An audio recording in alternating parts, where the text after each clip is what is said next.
बिस्मिल्लाहिर्रहमानिर्रहीम। Respectable dear viewers, अस्सलाम वालेकुम। आज एक यूनिक टॉपिक के साथ हाज़िर है।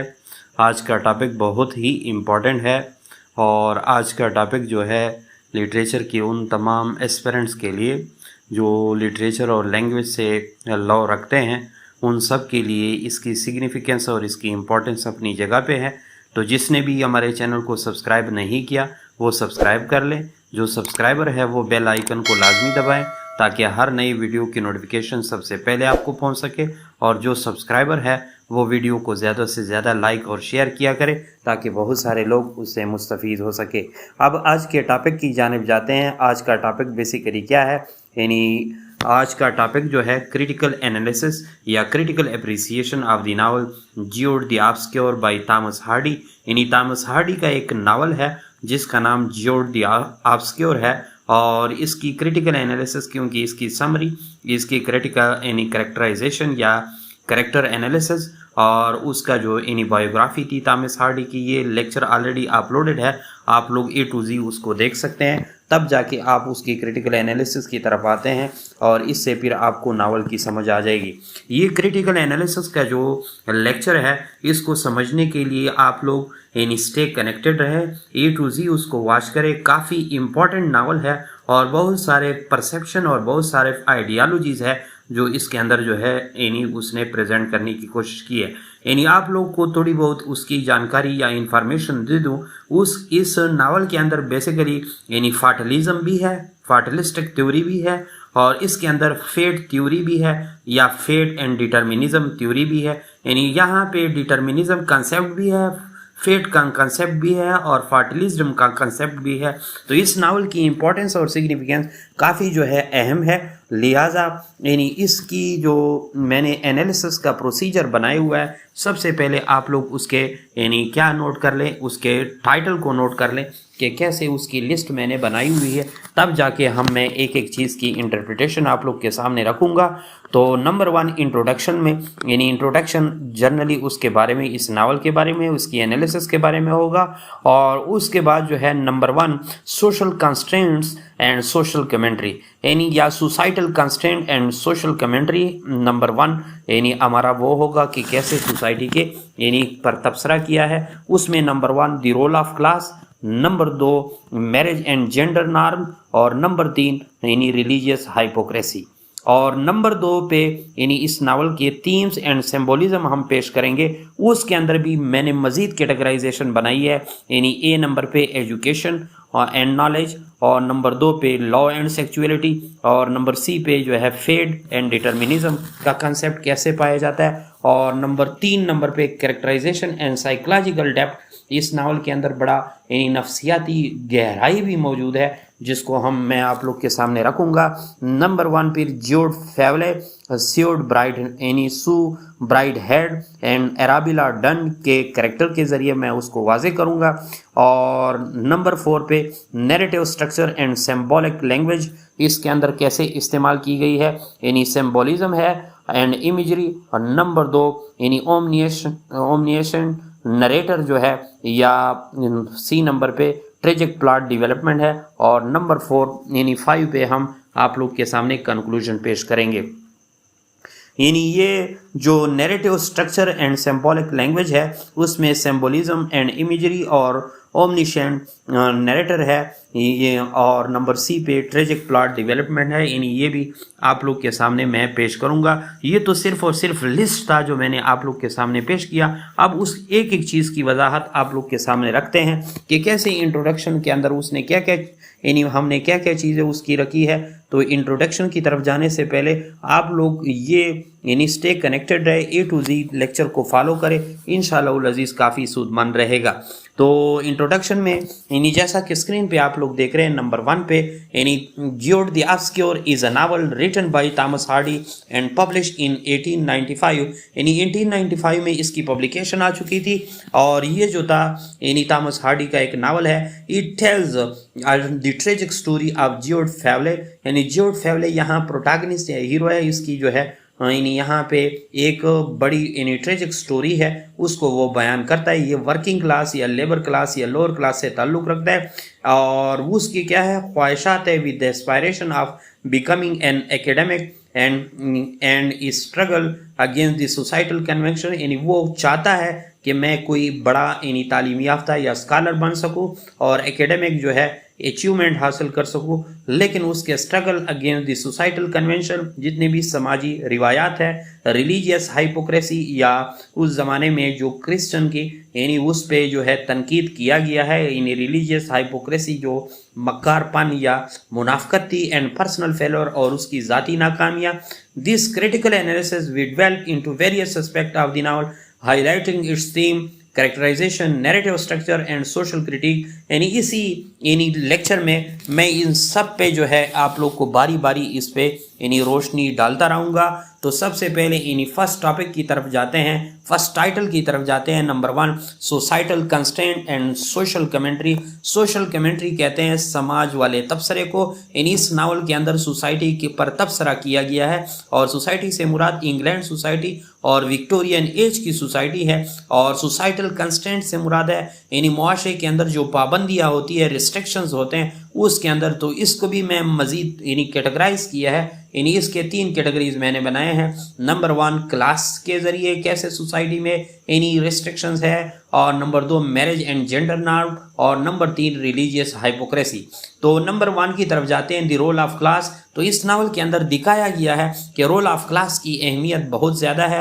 यानी आप अपर क्लास, लोअर क्लास और मिडिल क्लास के अंदर जो है लोगों को यानी भटका दिया है या क्लासिफाइड किया है। यानी Hardy explore the rigid class structure of the Victorian England. यानी इस नावल के अंदर वो विक्टोरियन इंग्लैंड के जो यानी सोसाइटी का जो क्लास स्ट्रक्चर है वो रिजिड है, जो इंतहाई सख्त है, वो उसके ज़रिए लोगों को बताता है, डिपिक्टिंग, और वो ये बयान करता है how social boundary hinder Jude's ambition and love life, कि कैसे उसकी जो सोशल या समाजी यानी सरहदें थी या उसकी समाजी स्टेटस था या उसका समाजी जो यानी मतलब है लेवल था, वो कैसे वो रुकावट बनी ज्यूज़ के यानी बेहतर से बेहतर या टारगेट या एम्बिशन या एम हासिल करने में और स्कॉलर बनने में, एंड लव लाइफ, और कैसे उसकी मोहब्बत में यानी उसके दरमियान रुकावट बने जो सू और उसके दरमियान चल रहा था।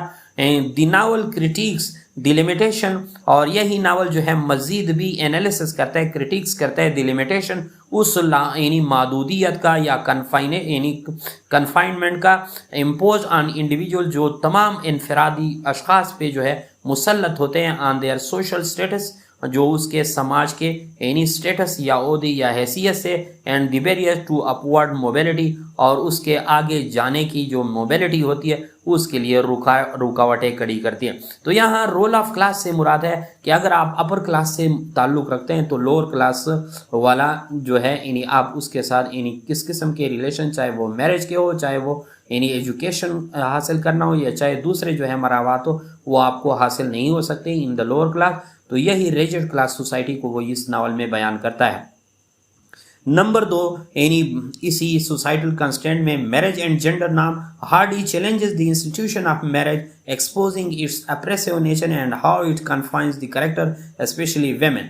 यानी इसके अंदर वो मैरिज स्कूल ऑफ थॉट को भी इन टारगेट करता है, कैसे यानी वो बताता है कि जो इंस्टीट्यूशन ऑफ मैरिज है या स्कूल ऑफ मैरिज है वो क्या करते हैं, यानी वो अप्रेसिव नेचर, जालिमाना नेचर रखती है, और ये करेक्टर्स को जो है मादूदपन देती है, ख़ासकर वेमेन को, थ्रू यानी इसके ज़रिए वो बताता है जो सू ब्राइड हेड है, अनकन्वेंशनल व्यू, गैर रिवायती व्यू रखती है मैरिज के मुतालिक। The other highlight the plate of the women in यानी पेट्रियार्कियल सोसाइटी और patriarchal society and question societal expectation. यानी यहाँ पे वो उस पेट्रियार्कल सोसाइटी जिसमें मेल डोमिनेंसी होती है उस सोसाइटी में यानी औरतों के लिए आवाज़ बुलंद करता है और सोसाइटल एक्सपेक्टेशन के बारे में भी वो बात करता है। इसी तरह इसी फर्स्ट जुज के 3rd जुज की तरफ हम जाते हैं, religious hypocrisy.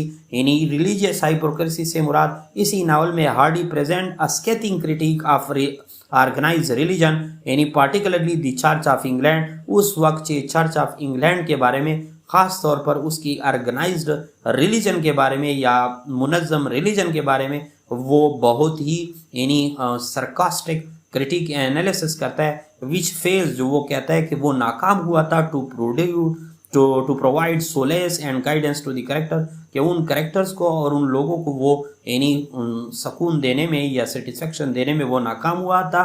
The hypocritical practice of the clergy and the conflict between the religious doctrines and personal desire further underscore the novel social critique. यानी ये बताता है कि उस जमाने में जितने हाइपोक्रिटिकल प्रैक्टिसेस थे, यानी फर्जी प्रैक्टिसेस थे, और ख़ास तौर पर क्लर्जी लोगों के, चर्च के लोगों के और उसके दरमियान जो कन्फ्लिक्ट पाए जाते थे डिफरेंट रिलीजियस यानी नज़रियात के दरमियान, तो और इससे आवाम के या पर्सनल डिज़ायर जो थे वो क्या हुए थे, यानी कन्फाइन हो चुके थे, महदूद हो चुके थे, और इसके ज़रिए वो उस पर यानी ज़्यादा यानी तज्जिया करता है या उसको बढ़ा चढ़ा के पेश करता है। तो इस फर्स्ट इंट्रोडक्शन के बाद ये जो फर्स्ट हमारा वो है, उससे आप लोग ये अखज़ कर सकते हैं कि इसमें जो है वो मैरिज का जो सिस्टम है यानी मैरिज स्कूल ऑफ थाट है, रिलीजन का जो सिस्टम है यानी रिलीजन स्कूल ऑफ थाट है, और उसमें जो एजुकेशन सिस्टम है यानी एजुकेशन स्कूल ऑफ थाट है, उन सब को जो है या चाहे क्लास बेस्ड सोसाइटी, उन सब को वो टारगेट करता है। नंबर 2, इसी नावल के अंदर थीम्स एंड सिंबोलिज्म क्या है, इसको भी मैंने मजीद 3 कैटेगरीज में तकसीम किया है। तो नंबर 1 थीम क्या है इसका, एजुकेशन एंड नॉलेज, यानी यही मेन कैरेक्टर चाहता है कि मैं तालीम यानी स्कॉलर बन जाऊँ। Jude desire for intellectual growth, अपनी जहानत के ग्रोथ के लिए, and is dream of attending university symbolize the pursuit of knowledge as a mean of social advancement, यानी वो इसी वजह से तालीम हासिल करना चाहता है ताकि उसके क्लास की जो है यानी अपलिफ्टिंग हो जाए और वो बड़े क्लास में आ जाए, सोशल एडवांसमेंट उसमें आ जाए, तरक्की हो जाए। The barrier he faces due to the social status and lack of opportunity represent the struggle face by individual seeking education. तो ये जो काफ़ी यानी वो रुकावटें वो देखता है और रुकावटों का सामना करता है। तो बेसिकली ये शो करता है कि कैसे एक गरीब के बच्चे को, इंडिविजुअल्स को यानी सोसाइटी के अंदर मुख्तलिफ़ किस्म के एजुकेशन और मुख्तलिफ़ किस्म के, खासकर उस इंग्लैंड सोसाइटी जो विक्टोरियन एज की थी, कैसे उसे मसाइल का सामना करना पड़ता था ताकि वो एजुकेशन हासिल कर सके। और ये तो सिर्फ एजुकेशन एंड नॉलेज के बारे में एक थीम था। नंबर 2, लॉ एंड सेक्सुअलिटी के बारे में कि कैसे वो ज्यूड फेवले जो है लॉ नहीं कर सकता था अपने यानी बिलवेड के साथ। The novel explore unconventional relationship, गैर रिवायती ताल्लुकात को, एंड एक्स्ट्रा मैरिटल अफेयर या बग़ैर शादी के ताल्लुकात को, and the complexity of the human desire, या उन पेचीदगियों को जो इंसानी ख्वाहिशात की पेचीदगियाँ होती है, उन तमाम को ये नावल जो है यानी एक्सपोज करता है। और यहाँ पे इस नावल के अंदर the passionate love between Jude and Sue challenges societal norm and emphasise the conflict between personal happiness and societal expectation, यानी यहाँ पे इस नावल में जो दोनों यानी हीरोइन और हीरो यानी जो ज्यूड फेवले और सू ब्राइड हेड के दरमियान यानी जितने भी रिलेशन चल रहे हैं, ये बेसिकली यानी लव एंड सेक्सुअलिटी को ज़ाहिर करते हैं कि एक जो है बिल्कुल कन्वेंशनल है और एक अनकन्वेंशनल है, और इसकी वजह से वो एक दूसरे के साथ जो है अपने अफेयर यानी अनमेरिटल स्टेटस कायम करते हैं और उनकी शादी नहीं हो पा रही होती। और इसके अलावा इसके अंदर जो नेक्स्ट थीम है, बेसिक थीम है, यानी फर्स्ट तो थीम तो था एजुकेशन एंड नॉलेज का, दूसरा लॉ एंड सेक्सुअलिटी का, और तीसरा जो है फेट एंड डिटर्मिनिज्म का। फेट और डिटर्मिनिज्म से मुराद यानी फेट और डिटर्मिनिज्म ये फार्टिलिस्टिक एक थ्योरी है जो फेट के कंसिडरेशन में आती है, और फार्टलिज्म उसको कहते हैं। फार्टलिज्म इज द थ्योरी, ये कौन सी थ्योरी होती है, that there is some destiny that we can not avoid in the universe, यानी फार्टलिज्म के मुताबिक या फेट के मुताबिक, यानी इस पे कभी इन डिटेल में लेक्चर करेंगे, लेकिन आप लोग इस तरह समझे कि इस थ्योरी का मकसद ये होता है कि इस कायनात में कोई ऐसी चीज़ मौजूद है, डेस्टिनी मौजूद है, फेट मौजूद है, या जो ग्रीक कंसेप्ट था वो मौजूद है जिसको हम अवॉइड नहीं कर सकते, नजरअंदाज, यानी वो अपने हाथों से इस सारे कायनात को कंट्रोल कर रहा है। और नंबर 2 यानी जो डिटर्मिनिज्म का कंसेप्ट है, डिटर्मिनिज्म के कंसेप्ट में ये होता है, यानी ये भी एक थ्योरी है, that the entire path of our life is decided by earlier events and action, यानी इस थ्योरी में ये होता है कि हमारी ज़िंदगी की तमाम यानी जो रास्ता है, जो कैरियर है, उसका फैसला किया जाता है हमारे यानी पहले किए गए आमाल के ज़रिए या एक्शन के ज़रिए, उसको डिटर्मिनिज्म कहते हैं। तो इस नावल के के थ्रू यानी हार्डी या थॉमस हार्डी जो है यानी फेट और डिटर्मिनिज्म के उस थीम को भी वो एक्सपोज करता है और इसी नावल के ज़रिए हमें बताता है। यानी Hardy present a fatalistic world view, यानी एक फाटलिस्टिक जो मैंने आप लोग के सामने रख ली, suggesting that character are trapped by the circumstances behind their control. यानी यहाँ पे करेक्टर को जो है उन इवेंट्स ने, एक्शन ने, जो डिटर्मिनिज्म में मैंने आप लोग को बता दिया है कि उनको जो है यानी क्या किया है, यानी उसने ट्रेप किया है, गिरफ्त में ले चुका है और उसकी कंट्रोल से वो चीज़ें बाहर है। The recurrent theme of the, और इसका जो असल थीम बनता है इनएविटेबिलिटी का, यानी लाजमियत का हाईलाइट, ये क्या कर लेता है, यानी हाईलाइट्स करता है the character's inability to escape their predetermined destinies. यानी ये कैरेक्टर के उन यानी डेस्टिनीज या उस यानी फेट का की अक्कासी करती है कि उसके जो फेट है या उसके जो मकासद है या उसका रोल जो है वो पहले से डिटरमाइन है और वो उस डिटरमाइन रोल से आगे मोबिलिटी नहीं कर सकते। और ये उन तमाम इंडिविजुअल की इनएबिलिटी को शो करता है कि वो उससे फरारियत या एस्केप इख्तियार नहीं कर सकते। कभी इस फेट यानी फाटलिज्म पे, डिटर्मिनिज्म पे, फेट पे, यानी ये बहुत ज़बरदस्त आइडिया, यानी बहुत ही यानी अच्छे आइडिया, यानी बहुत ही यानी यूनिक कॉन्सेप्ट है इंग्लिश लिटरेचर में। कभी इस पे जो है डिटेल डिस्क्रिप्शन आप लोग को दूंगा। तो ये तो सिर्फ और सिर्फ यहाँ पे थीम की हद तक मैंने आप लोग के सामने पेश की। नंबर 3 क्रिटिकल एनालिसिस में नंबर 3 लेवल पे कैरेक्टराइजेशन एंड साइकोलॉजिकल डेप्थ, और कैरेक्टराइजेशन में यानी 3 बेस्ट कैरेक्टर की उसकी साइकोलॉजिकल डेप्थ भी आप लोग के सामने पर बयान करूंगा। इस पे हमारा लेक्चर ऑलरेडी अपलोडेड है, आप लोग देख भी सकते हैं। तो ज्यूड फेवले जो है हीरो है, प्रोटैगनिस्ट है, ये किस चीज़ को वो जाहिर करता है, एम्बॉडीज द एस्पायरेशन, उसके अंदर ख्वाहिशात भी रखता है, ड्रीम्स है, ख्वाब है, एंड वल्नरेबिलिटी और हसासियत है ऑफ द वर्किंग क्लास, जो कि एक वर्किंग क्लास से ताल्लुक है। इस relentless pursuit of education and its tumultuous relation reveal his internal struggle and his inability to reconcile personal desire with the societal expectation। यानी ये करेक्टर जो है बेसिकली यानी इंटरनल और एक्सटर्नल दोनों कॉन्फ्लिक्ट में मुश्तमिल है और ये चाहता है कि मैं बड़ा तालीम के ज़रिए बड़ा आदमी बनूं और उसके लिए जो सोसाइटी में वो स्ट्रगल्स करता है। तो ये नावल की करेक्टराइजेशन में आप लोग इस पे अलहदा भी एक लेक्चर करेंगे इंशाअल्लाह अज़ीज़। और नंबर 2 जो करेक्टर है सू ब्राइट हेड, ये हीरोइन ऑफ द नावल है और ये बड़ा कम्प्लेक्स एंड अनकन्वेंशनल गैर रिवायती करेक्टर है, चैलेंजिंग ट्रेडिशनल जेंडर रूल्स, जितने भी जेंडर के रूल्स है और सोसाइटल एक्सपेक्टेशन है उसको वो चैलेंज करती है। और internal conflict, wavering decision and the consequences of her choices and depth to her portrayed reflecting the contradiction faced by women in Victorian society. यानी बेसिकली इस कैरेक्टर के जरिए मुसन्निफ ये शो करता है कि उस ज़माने में जो औरतें थी और ख़ासकर अनकन्वेंशनल गैर रिवायती औरतें थी उनको कैसे इन कॉन्ट्रडिक्शन और तजादात का सामना करना पड़ता था। इसी तरह इराबिला डन जो है, Arabella Donn represent the consequences of impulsive action and the destructive power of sexual desire. ये कैसे वो अपनी सेक्सुअल डिज़ायर की खातिर यानी अपने यानी किसी को जो है अपना यानी टारगेट बना सकती थी। Her character explore the themes of manipulations, opportunism and the repercussion of failed relationship. यानी ये उसका जो करेक्टर है ये तो यानी किसी को जो है मैनिपुलेट करती है, यानी गुमराह भी करती है और अपॉर्चुनिज्म को शो करती है कि कैसे एक सहूलत या एक अपॉर्चुनिस्ट होता है कि मौका से फ़ायदा उठाता है और उसके जो रिपरकशन होते हैं, नताइज होते हैं, कॉन्सिक्वेंसेस होते हैं कि किस तरह उसके रिलेशनशिप जो थे वो फेल्ड हो चुके थे। तो ये तो उसकी करेक्टराइजेशन का एनालिसिस था यानी। और 4th नंबर की जो critical analysis of the Jude the Obscure है वो है narrative structure and symbolic language. उसमें भी मैंने 3 कैटेगरीज बनाए हैं। Number 1 symbolism and imagery. इसी नावल के अंदर Hardy implies rich symbolism and vivid imagery throughout the novel. The use of natural settings such as Christminster and the Wessex landscape serves as a metaphor for the character aspiration, failures and internal struggle। तो इसमें जितने भी ये मतलब है location और setting इस्तेमाल करते हैं यानी क्राइस्टमिंस्टर को, वेसेक्स लैंडस्केप को, तो ये मेटाफर की पोजीशन यानी एक मेटाफर या फिगर ऑफ स्पीच की पोजीशन यहाँ पे प्ले करती है और नावल को एक ज़बरदस्त इमेजरी देती है।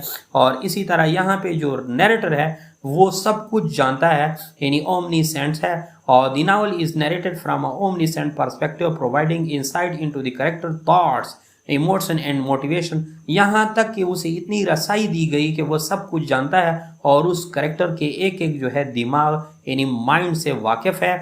This narrative style allow reader to understand the complexity of character action and the societal forces that shape their life. और इसी से जो है यानी रीडर और लर्नर उस करेक्टर की कम्प्लेक्सिटीज को बहुत अच्छी तरह यानी ओमनिसेंट नैरेटर के थ्रू जो है जानने की कोशिश कर सकते हैं। इसके जो प्लॉट है इस नावल के बेसिकली यानी ट्रेजिक प्लॉट डेवलप में है। The novel follow a tragic trajectory which character facing constant hardship and experiencing any irreversible consequences. Hardy use of foreshadowing and dramatic irony intensify the sense of impending doom and contribute to the overall यानी blackness of the narrative, यानी उसको बेकैफ समा जो देती है इस narrative को, इस नावल को, उसकी ट्रेजेडी ऑफ नावल है, या ये नावल जो है ट्रेजिक प्लॉट प्रोवाइड करती है कि कैसे उसके अंदर सीरियस चीज़ें हैं जिसके अंदर जो है वो आगे जो है इसको कंटिन्यू नहीं रख सकती।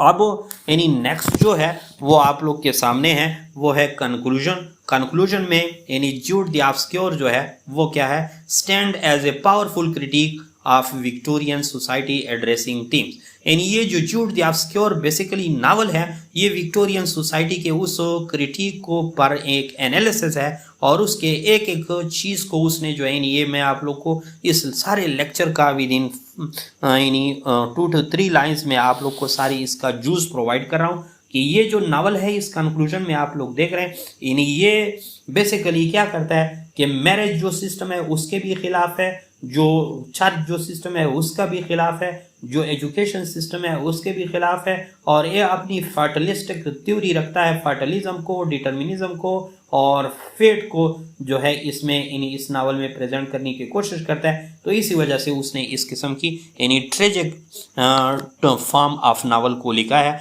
और नीचे जो है professor Syed Ishfaq Ahmed hybrid English learning empire, ये हमारा यूट्यूब चैनल का टाइटल भी है, आप लोग उसको सब्सक्राइब भी कर सकते हैं और हमारा फेसबुक पेज भी है, आप लोग उसको लाइक एंड फॉलो भी कर सकते हैं। Thanks for watching.